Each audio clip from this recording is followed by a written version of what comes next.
Serikali ya Tanzania imeanza kufanya mashauriano na Marekani ili kufanyia kazi maeneo yanayohitajika kuboreshwa ili raia wake wasizuie kuingia nchini Marekani.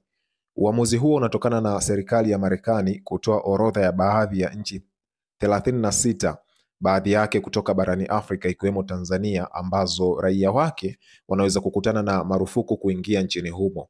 Taarifa ya zuio hilo la serikali ya Marekani inayoongozwa na Rais Donald Trump ilitolewa hivi karibuni ikihusisha nchi 25 za Afrika. Ilidai kutaka kuchukua hatua hiyo kwa kile ilichokieleza ni udanganyifu wa taarifa za raia wa nchi hizo.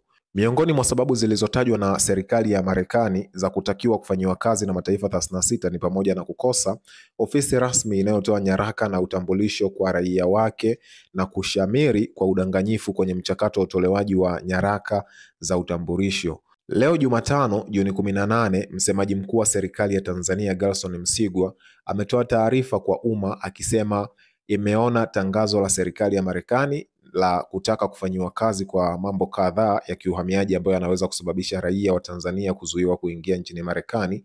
Na katika maneno yake amesema kuwa anaomba kuujulisha umma kuwa tayari serikali ya Tanzania kupitia Wizara ya Mambo ya Nje imeanza kufanya mashauriano na wenzetu wa upande wa Marekani kujua maeneo ambayo yanatakiwa kufanyiwa maboresho. Baadhi ya mambo ambayo Trump hadi sasa amezuia ni pamoja na kuzuia ufadhili wa dawa za ukimwi, kulazimisha kujisajili kwa wahamiaji bila stakabadhi, kupunguza haki za umma kwa wahamiaji. Pia amesitisha upatikanaji wa uraia kwa watoto waliozaliwa Marekani kwa wazazi wasio raia na ambao hawawezi kuthibitisha uraia wa baba.